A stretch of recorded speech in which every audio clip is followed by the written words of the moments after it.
Welcome, everybody, to the Next Economy MBA free intro and meet some of the facilitators. We're recording this in middle of December 2026, so it's the end of fall, heading into winter and the holiday time. So it might be a small group today, but we have about 30 people registered, so there might be some people watching this recording. I'm going to start with a little preamble, kind of introduction to Lift Economy and the Next Economy MBA, and then we'll open the floor to address your questions and concerns and comments about Next Economy MBA, the Next Economy. A number of you have preceded questions, so we'll make sure that we address all those. I'll address some of those up front in this kind of share, or Sean will. So my name is Kevin Bayuk, he, him. I reside in unceded Coast Miwok territory in coastal California, and I'm a worker owner at Lift Economy. Lift Economy is we're an impact consultancy, a group of people who are dedicated to the mission, the vision of transforming the very nature of the business as usual economy to one that works for the benefit of all life, which probably on the face of it is much larger than ourselves and likely a multi-generational endeavor. And we as a group kind of pick away at it the best way we know how. But it's in the context of our times. Obviously, many of us are present to kind of the social ecological crises of our time, whether it's we live in a world where there's 800 million people yesterday, today, and tomorrow who are malnourished and hungry. Some almost 900 million people, or almost a billion people, who don't have access to adequate water for basic sanitation or potable needs. So the business as usual economy isn't working, and maybe it seems to be working for a few. This Oxfam statistic is a little bit dated. I think it's now 4 people have as much wealth as half the world's people, as measured by the business as usual economy. So this, whereas so many needs are going unmet, there's such a significant imbalance and inequity.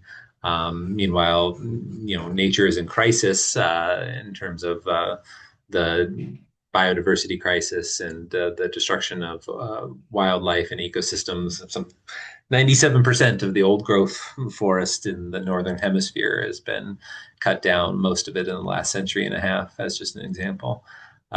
So as a consequence, we have, in this moment, all of you are very aware of the unfolding crisis in terms of our climate, and the regularity of our climate is at risk. And so all of us on this call will be living through the most extreme times in human history in terms of the hottest this, the coldest that. We live in an age of extremes for the rest of our lives. And we would argue a lift economy that so much of what I just shared, which again is not new to all of you, my guess, is related to the functioning and design of the business as usual economy. The exploitation of people and planet is kind of designed into how the business as usual economy works.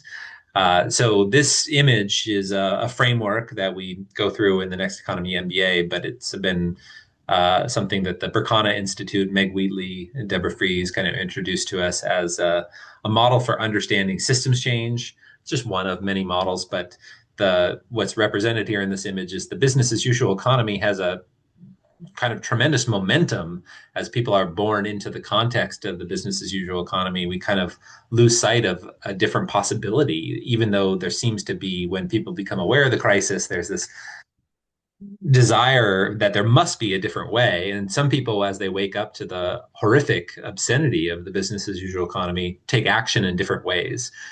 Some of those actions are maybe described as incremental or less bad or harm reduction. And the Berkana Institute calls that kind of hospice work. Changing the statute so that you can have a corporation that has benefit for stakeholders that are not just shareholders, so the environment or society, as part of the corporate charter. Amazing.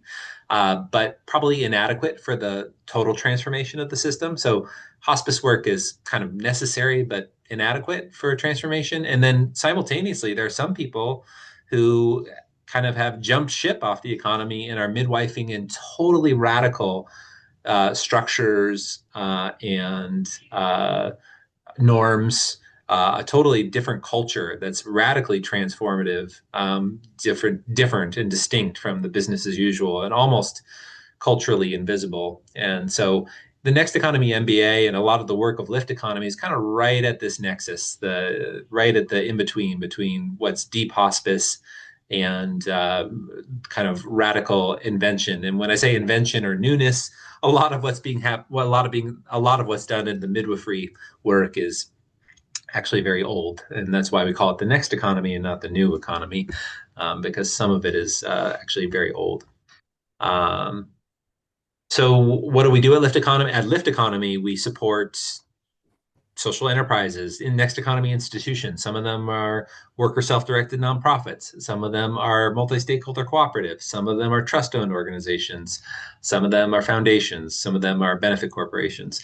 All sorts of different types of institutions, and we've worked with over 350 since the inception of Lift Economy. And that's where we developed a lot of our experience of how to help organizations navigate the paradox of being within the business as usual economy while prefiguratively developing an economy that works for the benefit of all life.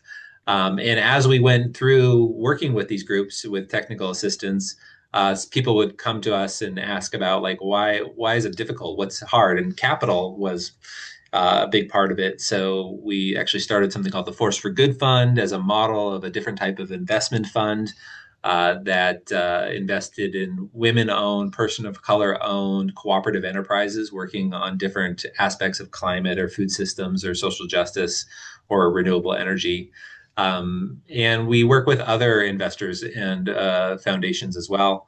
We try and tell the stories of what's working in the next economy. So we have a podcast called Next Economy Now that has had over 750,000 listens and a few hundred episodes over the years, telling the stories of just change makers doing radical work. We've been asked to write a few books, including one about the Next Economy MBA. Barrett Kohler asked us to write this book. And so that's something we'll talk about. So we try and share ideas. We also do field building where we kind of connect disparate areas of the economy together into kind of more coherent fields. So resilient communities is an example of a field building initiative that we work on. We also work on stuff we call it like the infrastructure of the next economy. It's, as an example, the notion of retirement. The United States is the wealthiest nation in the history of humanity, and there's about 40 some trillion dollars of retirement savings. If you add up all the pensions, 401ks, and IRAs, it's a huge component of GDP. And we helped create a project with the Sustainable Economies Law Center called The Next Egg to try and liberate those funds to actually be community and life serving, as an example. But we also work in world of health and education and other infrastructure for the next economy. We also, in some of our assistants, would create trainings around different ways of embodying leadership for the next economy. A lot of this has to do with both structures and skills around conflict transformation and nonviolent communication, and how do we create more inclusive cultures within the groups and communities that we walk within. We also have an initiative at Lift Economy where we work on culture change from the ground up. How do we mediate our needs as humans without using cash? How do we grow some of our own food? How do we harvest some of our own water? How do we live in ways where we don't have to rely on cash, but maybe through barter, exchange, or gift? As just living within our values is next economy living. So we have a lot of programming and a lot of activities, but by far and away, our probably project that you could call it our legacy project or our most important project as a worker-owned cooperative group is what you're all here to learn about, which is the Next Economy MBA program. So Sean, could I pass it over to you to introduce the Next Economy MBA? And I'll stay on the slides and just move it forward if you let me know when to. Got it. Thanks, Kevin, and thanks everyone for being here. So yeah, as Kevin sharing some of the arc of our services and our theory of change, so has evolved the Next Economy MBA. We had folks approaching us saying, hey, we'd like to consult with you, but maybe it was a small organization that couldn't afford it. And so part of our theory of change is to make our experience widely available. And so we started the Next Economy MBA in 2018 in response to people requesting this. And so we've been running since. This would be our 16th cohort. So we have 800 people in the program so far. And so here's some of the thumbnails. And we love this program for a number of reasons. But one of them definitely is building the community and the network of folks that are vision and values aligned with this idea of an economy that nurtures life, but then also offering and sharing the solutions that we see working. And so that's a big part of what we're doing. So many folks ask, hey, is this a real MBA? How does this relate to other MBAs? So we've decided, and we've actually been advised from folks that we know, to not pursue accreditation. This is not an accredited master's degree of business administration. Rather, it's, if folks are familiar with academia, this is more like a 2-session intro course, maybe 6 or 8 credits, something like that. Definitely not a 2-year master's degree, but we hope it's enough, and we've gotten enough feedback that it's enough that you can get involved and do something, and giving enough skills and case studies so that you can actually apply some of this to, if you have an organization or you're going to start an organization. So, what this slide is showing is the standard MBA is basically management training for your business as usual corporation. The green MBAs that are out there that are also wonderful, but they often will train you to have a role at a traditional corporation where you may be asked to skirt the environmental regulations for the continued profit taking. And so where is the MBA that covers regenerative financing and gift economy and multi-stakeholder cooperatives and empowering the team with real culture and community skills like nonviolent communication, racial justice, and all this? So we didn't see it, and so we've been offering this since then for that reason, to fill that gap in the market. And so a little bit more of the contours of the program. It's a 9-month webinar. We do 18 sessions about every other week. You're missing some holidays and such. We have about 70 or so participants per cohort. One of my favorite parts of the training, it is a lifetime membership that we offer. So any cohort you take, you can just come right back into any future cohort. And we get about 10-15% of any cohort are just alumni re-enrolling and coming back to revisit the material as it's more relevant for them. And so who's it for? So definitely entrepreneurs or folks that are on a team that are already kind of offering a good or service that would be contributive to an economy that nurtures life. And also folks that know that, hey, I'm going to start something. I know there's something out there for me. I'm going to launch it maybe soon, maybe not yet. Also folks that are considering a career transition or know that a career transition is there for them. And this is a great way to really see what's happening and how they might be involved. Those are kind of like the main archetypes. And then we have a variety of academics, investors, artists, activists, etc., kind of all walks of life that are curious about making a living in a way that's more aligned with them. So this is the breakdown, the structure of the course, the 18 sessions. The first 6 actually stand alone as the Next Economy, introduction to Next Economy. So if folks are unsure about the whole training, you can just take the first 6, and then you can extend to the whole training without paying a price premium. It's just that it will be the same cost as if you signed up for the whole thing right away.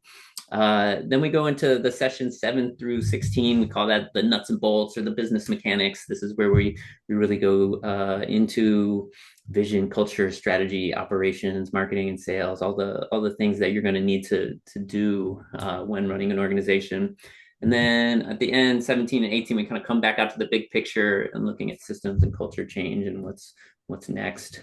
Because we talk about next economy a lot, but really we're visioning this being a more expansive, established thing in the future, rather than this kind of awkward negotiations with late capitalism that we're in. This is the outline of the 18 sessions, the details that we'll be going through. And also just in terms of our approach, it's very heavy on case stories. And that's how we learn. That's how we're doing our consulting work, working with teams. And so we really ground it. In fact, every session opens with a cold open case story. So just right at the hour, we jump on and say, hey, here's this team. They're doing this great work. This is how they're doing it, and this is how it relates to some of the principles we see in the movement. So lots of references and resources, open source templates, especially when we get to the business mechanics section. There'll be, this is how we do vision alignment, use this form. This is how we do roles and responsibilities. You can use this form. It's really offering things for folks to take and integrate. There's extra fun. We don't assign homework. This is a self-directed learning journey. Again, it's not a master's degree. If folks do want a certificate of completion, we do offer that. We offer extra fun assignments if folks want to have extra fun with the material, but again, not required. And then we have a bunch of kind of supporting activities. We have racial justice affinity groups that meet throughout the training. We have affinity groups that integrate the alumni from past sessions according to specific industries or topics. We have ongoing special sessions that emerge as folks express interest. We have a private social media platform called High Low. It's a nonprofit. It's actually run by a cooperative, some of the folks who actually came through the training. And so that's our messaging app for folks to use. And yeah, so 18 over 9. The sessions are about an hour and a half each. Then we have an office hour following each session the same week. Sessions are on Tuesdays, office hours are on Thursdays. All sessions are recorded except for the racial caucuses. And this is a question we often get, is like, kind of how much of this time, how much of my time should I imagine? And as I mentioned, it's a self-directed learning journey, so it kind of depends on your interest level and the relevance to your life right now. But on average, we hear about 2.5 hours a week for the 9 months of the training. So that's kind of a reference point. And that's our kind of overview of the training. We have a bunch of questions that have been collected in advance, but we always are interested in folks that are here now. What's alive for you? So we have all the questions, and we'll make sure by the end of this session that we address them all. But also just presencing of anybody attending or listening now. If you have a question that's top of mind, we'll go there first. So anybody has a question, we'll answer those. And if not, we'll go to the questions that have been shared in advance. Claudia, and yeah. We're blessed to have many Claudias today. There's actually another one who's registered who didn't show up yet. That's funny. Yeah, no, thank you so much. This is really helpful. I just wanted to clarify. So you had mentioned something about the first 6 weeks. You can just join the first 6 weeks and then extend if you'd like. How does that work exactly? I wasn't fully clear. Yeah, so when you register, you can either register for the whole training, which would be 9 months or 18 sessions, or you can just register for the intro, which is the first, not weeks, but first 6 sessions. It's about 3 months because they're about every other week. So you have those 2 options. So if you weren't sure, here's Kevin sharing the slide. If you weren't sure of the whole thing, some folks just take that intro, and that gives them kind of enough of an understanding. But then, of course, you can extend to the full course without paying extra. I mean, you Oh, have to okay. pay for the whole course, but you're not hit with. without paying extra beyond the tuition. So the tuition for the training is $4,500 for the 9 month program. There's a 50% discount for anybody who self-identifies as a person of color. And that extends also to the six session intro. So the 6 session intro, the cost for that is $1,000 base tuition, a discount for those who self-identify as Black, Indigenous, or a person of color.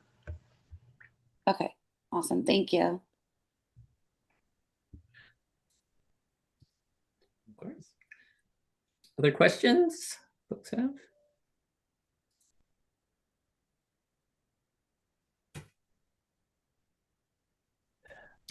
Yeah, I have Yeah, go on. hey everyone. I had a question about the like the community aspect or I don't know, alumni network if that's what you call it. Like you said there's like a high low. I'm curious, yeah, like what kinds of discussions or events or other opportunities happen with that? So yeah, so there's high low where you'll both have a group for the individual cohort, and then everybody's also in the what we call the community, which is the 800 alumni. Um, and so you can post kind of any topic for discussion. There's lots of like events, job listings, that kind of stuff. And then the other engagement opportunities, the affinity groups I mentioned. So, for example, current affinity groups, I believe, are regenerative financing. Coming from transform finance, might be a good fit there. There's building resilient communities. There's we have a worker-owned cooperative group that meets on occasion. So these are folks again across the cohorts that are connecting on those certain topics, and those are emergent as folks kind of raise their hand and say, hey, I want to have an affinity group on this, and so it's like great. Everybody who wants to do that, just set that. Usually they'll be on a monthly cadence or so. So that's one thing. There are some on life events that emerge. Sometimes folks will just on the high low. Actually, there's when you put in your profile, you can put your location, and then so you can look on the map and see if folks are nearby. So folks definitely self-organize and find out if folks are nearby and wind up getting together. We don't have like a formal in-person kind of event, but we often have some events, one or two a year. Probably next year we'll probably do something in the Bay Area and also New York City. Those are kind of like our two main concentrations of participants. So those are some examples. Does that answer your question? Yeah, great. Thank you so much.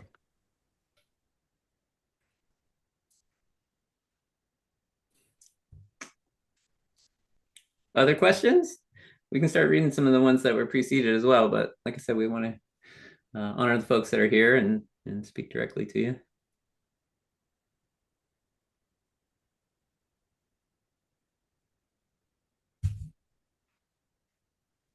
Hi, Sean. Rich Smith. How you doing? Hey, Rich. Hi. First time here. First time. I'm just entering the space. I come to this by way of an interest in co-housing, so I feel like I'm too new to ask a fairly intelligent question. That's why I'm not popping with questions. So just so you know, I'm in the background, soaking it up, and maybe in a few weeks I'll have more to contribute and more to ask. So thanks for doing this, and I'll be tuning in. Yeah, well, thanks for coming and thanks for being interested in co-housing. Very, very important solution. It's just people coming together for basic needs. Really important theme there. Okay, thanks.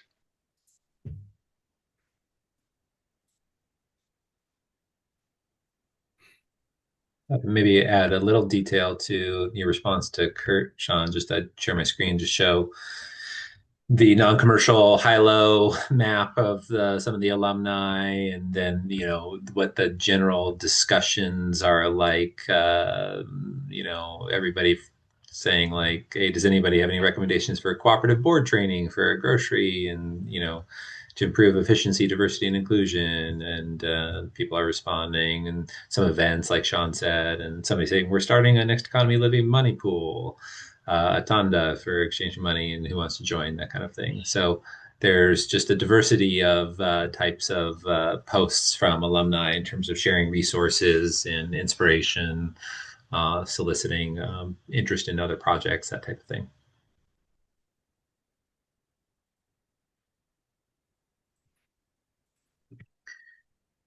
And maybe I can build off one of the preceded questions to say a little bit more about the alumni. Somebody asked the question, what are some of the stories of where participants started and where they ended up? Great question. And I'll just drop a link into the chat and share my screen. And again, we have a sampling of alumni stories on a webpage that has some spotlights of different people who have taken the training in different cohorts and where they are. You can see some of them in the LinkedIn group. There's a LinkedIn alumni group and a LinkedIn page. There's we did a podcast where we featured a number of alumni series on the podcast. These are some of the organizations that alumni either started or work for. Just a sampling of different nonprofits, corporations, benefit corporations, organizations that different alumni have, either again started or are working at. And then there's a playlist of about some 20 or so different testimonials from Next Economy alumni, which you can watch if you want to hear from their voice of what their experience was and where they are and what work they're doing. So that's just a couple of resources pursuant to the question, what are some of the stories of where participants started and kind of getting the alumni perspective. Sean, anything you want to add to that?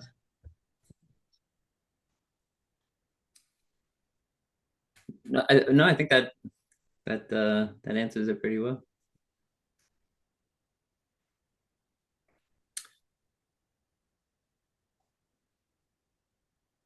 Floor is open for more questions, curiosities. We can keep going on the preceded questions. We know there's about 30 people registered, so this recording, I'm assuming some people will watch the recording, so we can make sure your questions get answered. If you're watching this recording, we'll get into that in a moment, but we want to privilege the people who are here. If you have questions, it's okay if not.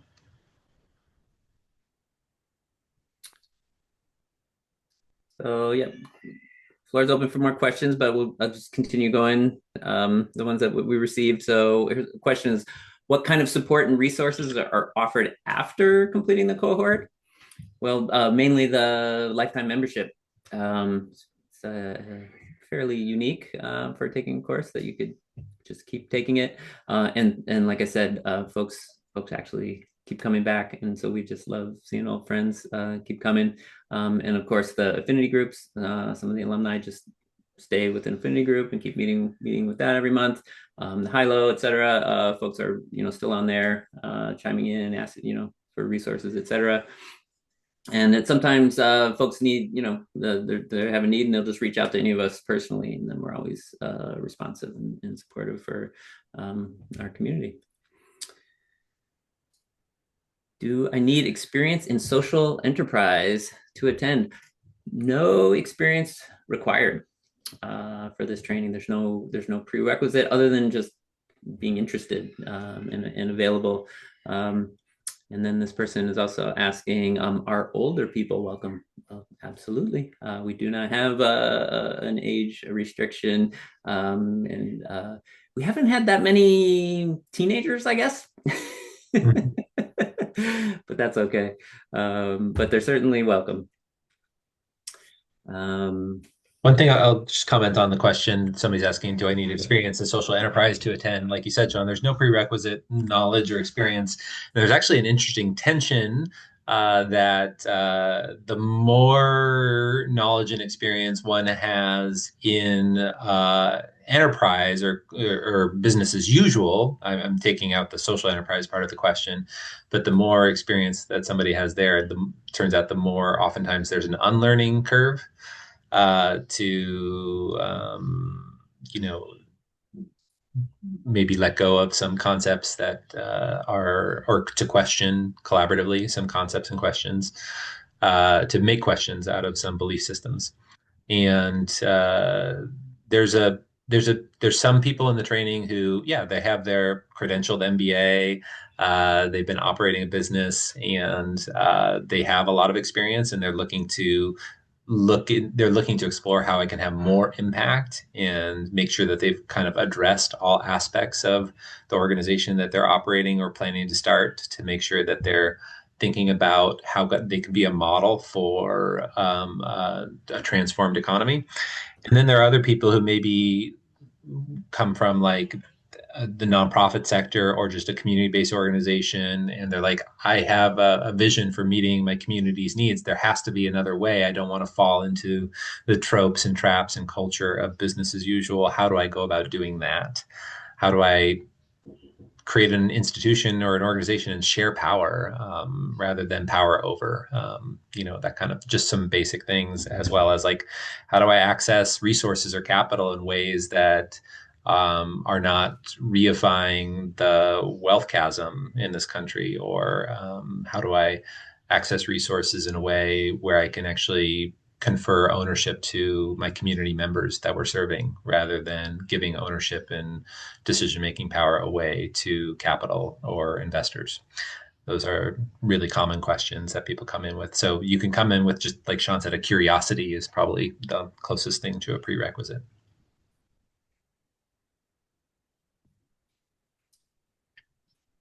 Here's another one. Will I get practical tools for growing my social impact venture, or is it more theoretical? Our hope and our orientation is definitely on the practical. The case studies, everything we're sharing is non-fictional. There is some theory, just like the intro that you saw, of just the analysis that the business as usual economy is not working, and that there's abundant solutions. But from there, we're more about sharing out those solutions in detail, and then how you could apply them to your own situation. So that's the orientation, is to be very practical. And there's a follow-on question right after that. It says, how much is theory versus substantive business administration skills? That'll make me a better business lawyer or person. And that's a great question. I think one distinction, like Sean just made, between theory and substance, the emphasis would be on substance in terms of practical tools, frameworks, templates, knowledge. There is a limitation to, though I want to be full disclosure in terms of skills. So skills is a word that sometimes in terms of educational pedagogy, 18 sessions over 9 months is enough time to, a common outcome for participants is like, wow, I didn't know that was possible. Now I know that that's possible. I have the resources from the training and some examples through case stories of how to apply it to my business. But there's a distinction between that and like the skills. I'll try and give an example. So, I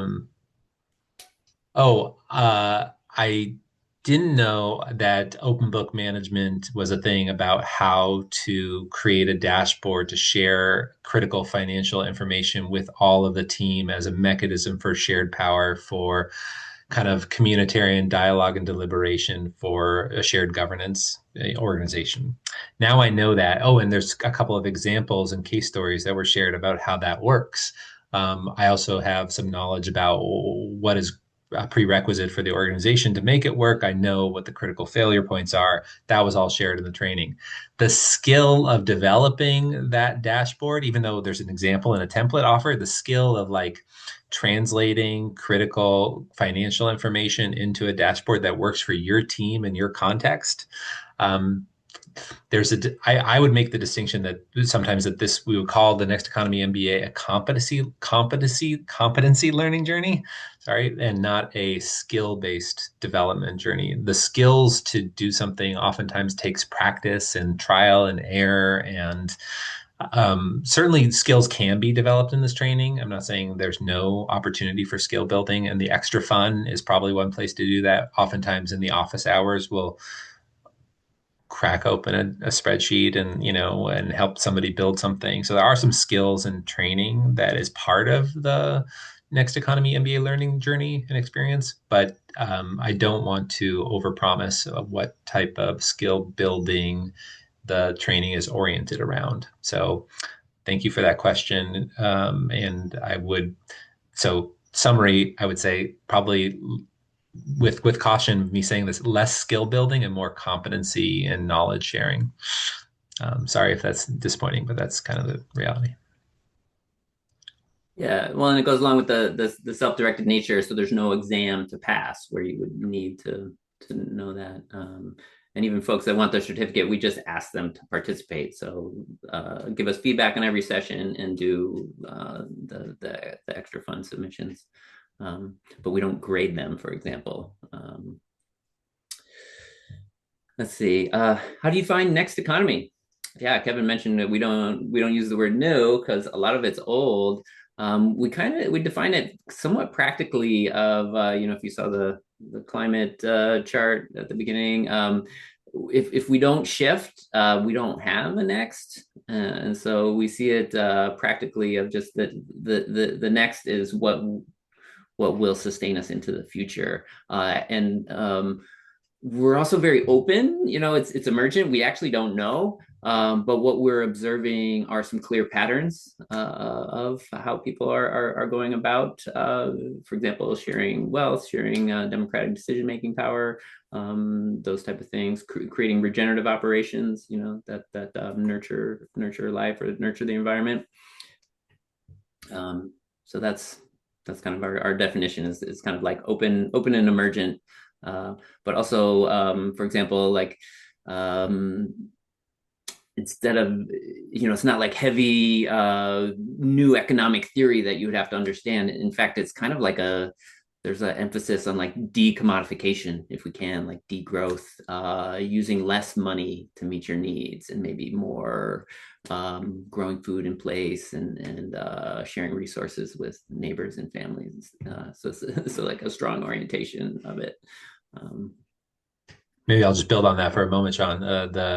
When we use the word economy, for some people, the word economy conjures up macroeconomics, supply, demand, pricing, monetary supply, M1, M2, that kind of thing. For other people, the word economy conjures up jobs, businesses, corporations, contracts, capital, investment, finance.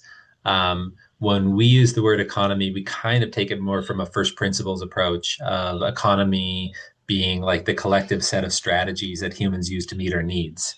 And so if my family and I grow some of our own food in business as usual, maybe some people think, well, that's not the economy because that's not jobs and contracts, or there's no cash involved. But from the first principles approach of economy, growing our own food is just or part of our own food or something like that is an economic, and if we gifted it to our neighbors, right, there's no economic transaction, there's no impact on GDP there, but from the economy of caring for the home, caring for our neighbors, caring for our community, caring for the earth, that fits the definition of economy that we're using. So when we talk about Next Economy, it's the whole set of strategies that we use as humans to meet our needs. And so we'll refer, like Sean said, we'll refer to decommodification strategies where appropriate, and how institutions in the transition from the business as usual economy to a Next Economy could support the development of a different culture and a different structure. And again, it might be a multi-generational endeavor, but need to start. It's not that we need to start now. It is happening now. It's already started. It's just there's a kind of an influx of energy every year as more and more people become determined. Like, yeah, I want to do more in alignment with my values and have a bigger or more a bigger impact with my vocational life or my effort. I see that next question. I don't want to be too philosophical here. It says, do you think the next economy will still be capitalist? If so, how will it differ? If not, how will it work? You've already probably heard us on this call use the term business as usual economy rather than saying something that is oftentimes thought of as synonymous. Racialized corporate capitalism could be a substitute for that term, business as usual. But there's so much in our lived experience, there's a lot of disagreement as to what capitalism means, either from an academic definitional perspective or just a popular kind of like discourse of people using the word capitalism. And so we use a more generic or generalized term of business as usual, which we can kind of see the contours of business as usual. It's oftentimes profit over everything, concentration of wealth, inequity, inequality, exploitation of people and planet are some of the outcomes that we can kind of associate with business as usual. Power over rather than power with. Those are some of the characteristics in sessions 1 and 2. Just to be clear, we do some shared language building to make sure that the cohort of learning we're on the same page as to our analysis of kind of the patterns of the economy and what a next economy might look like. And I think in that sense, is it capitalist? It's kind of like the question is something that be difficult to respond to. An economy that works for the benefit of all life likely will have some transactions, might have institutions, groups of people getting together to meet human needs. So there might be, production of goods or the delivery of services to other humans in a community, in a bioregion, in an area. And there might be some reciprocity, some exchange for the delivery of services or the provisioning of goods. And if that's what somebody means by capitalist, meaning like, is it business or is there transactions or is there exchange? Then yeah, the next economy has some capitalist. But if you're saying like, is it based on the ownership of the means of production by capital instead of by people?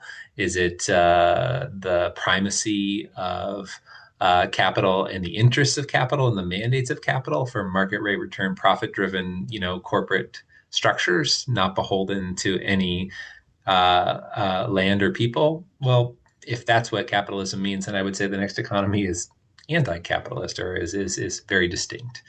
So I think because the term is so loosely used in terms of popular communication, we tend to not talk about capitalism or socialism. We talk about the business as usual economy. And then when we talk about the next economy, we try and define it fairly rigorously, like Sean said, in terms of principles. And then we try and animate our imagination of those principles by sharing examples of people and organizations already doing work as if the paradigm had already changed. And there's a lot of those people, probably you all on this call is my guess. The people who come to the Next Economy MBA tend to be predisposed to this different way of meeting human needs that, are more privileging health and community and life. It's a great question, whoever asked it, and I don't want to be too philosophical, but it's kind of hard to answer as well. Thanks for trying, Kevin. And folks that are listening, if there's a comment or a question, please, raise your hand, come off mute, you can put it in the chat. But we're just going to keep going through this list here. We're almost there. How can I apply? How can it apply to my career as an educator and consultant? Well, definitely there's there's a business model. The business as usual economy education is kind of implicated in the problem. And so as an educator, you can certainly implement next economy principles and techniques, and we'll review some groups that are doing it, including ourselves. And this is an educational format and offering. And then certainly in terms of consulting, we'll feature some of our own consulting methodologies and other teams that support other groups as consultants. So I would say you hopefully directly apply it in a career as an educator and consultant, and we will be discussing those specifically. So another question of is the MBA recognized anywhere?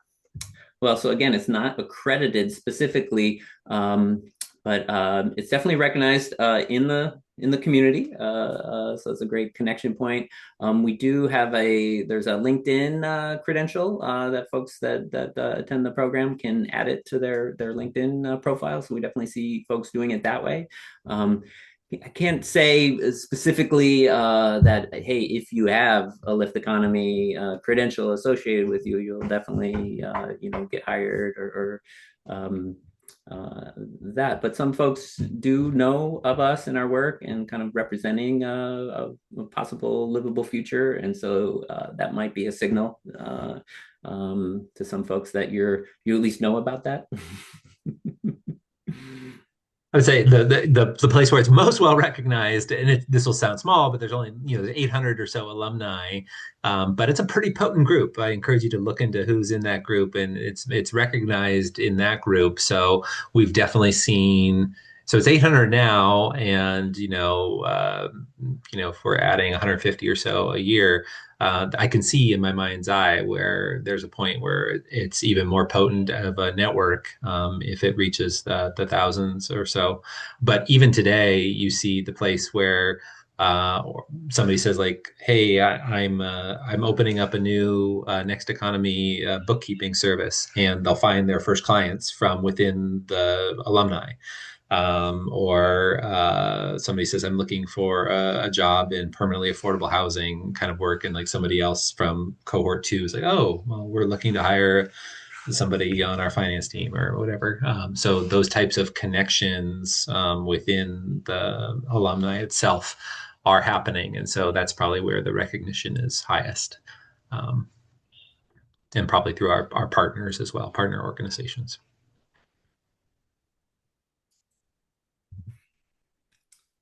Well, that's our list of questions. Maybe I'll say something that I should have said at the top. Sean and I are not the only facilitators of the learning. We're just the ones who are here in the winter, or as we get towards winter here. So here's some of our team at Lift Economy, who are facilitators in part of the Next Economy MBA training. Who are not here today on this call, but have different expertise in different areas and will facilitate different components of the training. Aaron is another core trainer. Phoenix is another core trainer. Emmy specializes in B Corps. Jeanette specializes in marketing and sales work. Ryan doesn't actually, he helps facilitate one of the identity caucuses, the White Allies Caucus. But doesn't otherwise participate in the training. So there's the Lift Economy facilitation team. Should also mention that some of our core partner organizations that represent some of the case stories have created content that is offered in the training as well. So these are organizations like the Sustainable Economies Law Center, the Assets in Common Group, Boston Ujima Project, just to name a few. And so there's content from some of these great organizations that is shared as part of the 9-month learning journey. Well, actually, I don't know if this is the first time in a intro session where we've actually exhausted all the preceded questions before the hour. So floor is still open. If anybody has any questions or comments, or they, in the pre-intro of the Next Economy MBA, you could ask a question about your existing enterprise, and if you want to dig into content, we're here, scheduled for you and for your needs. So. I just want to say that I thank you for all the information. I think all my questions were answered, and I'm really looking forward to doing this MBA. Oh, wonderful. Claudia. Thanks, Claudia. And we're huge fans of Prospera. We knew, way back in the wages days.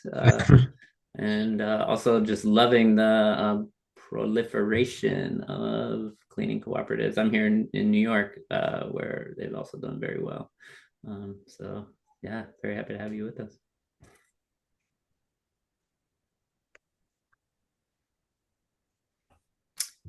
Well, Charlie, Kelsey, Kurt, very happy to have you here. Any last thoughts or comments before we sign off? No, this was great. Thanks so much. Super helpful. Thank you. Kelsey. No specific questions. Thank you for everything. I totally appreciate it. Well, I guess I kind of do have a question. I was popping in and out, but when does registration end? We usually end it about 2 weeks after we start, which is Okay. not the best answer, but cool. Yeah, But yeah, and thank you for everything. I appreciate it. You're welcome, yeah, Charlie. March 20th is orientation. First session is March 21st. But yeah, we usually have a couple folks that trickle in even after we start, just because they don't want to wait the 6. So we start every 6 months in the spring and fall, and it's a rolling admissions.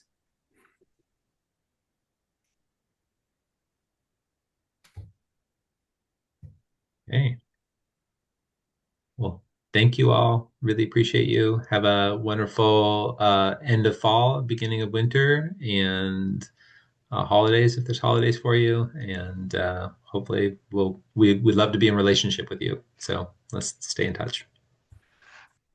Just putting my email there if anybody needs to reach out. And see you soon. Take care. Thanks so much. Bye.